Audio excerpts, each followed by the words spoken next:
She's found out some incredible stuff about our history, about our heritage. Well, the church does that all the time. We do it in a major way at the Easter Vigil, where in those vigil readings, especially if all 7 of them are done, but even if we only do the minimum of 3, as the Ordo requires, that Ordo also requires that one of those readings be the exit reading. And that is at the very core of our story, of our history, our heritage, of our past. Now, we can examine the past, study the past, but certainly as believers, especially as followers of Jesus, we're not to live in the past. Having said that, Jesus wants them to go back. The risen Jesus. It's amazing. And certainly the Synoptic Gospels, Matthew, whose we had today, and Mark especially, but also in Luke, in the very first reference that Jesus makes to any other human being after his resurrection, there's a reference to Galilee. And that's part of their past, their history, their heritage. He says in today's gospel to the faithful women, go and tell the brothers to meet me in Galilee. I'm going ahead. Tell them to meet me there. In Mark's gospel, it's an angel who, in the first appearance, the first dawning upon any believer that Jesus is risen from the dead, it's an angel who says, go and tell them that he will meet you in Galilee. He's gone ahead to Galilee.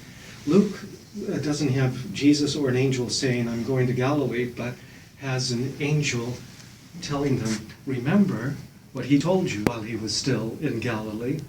So these references to Galilee, why would he do that? Why would he want them to go back instead of forward? I think there's a really good reason. Galilee is where they first heard the call.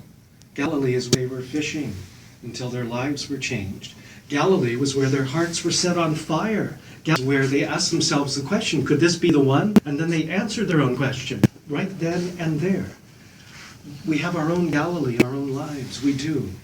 There's at some stage in our life, apart from the fact that most of us are cradle Catholics and we were literally brought up in the faith. At some stage, we had to make it our own. At some stage, it truly dawned upon us. He is who he is.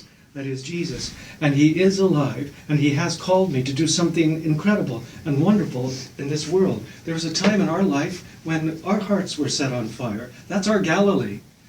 And he wants us to go back to that once in a while. Capture that newfound love, to recapture that enthusiasm, to recapture that incredible joy that I know we have all felt. I hope we've all felt at some stage in our life. It's a going back so that we can move forward. He wanted them to go back to Galilee so that they could get away from Calvary, because they needed to get away from Calvary. They needed to understand what that really meant. And it means, as we know, resurrection. It means new life. It means following him.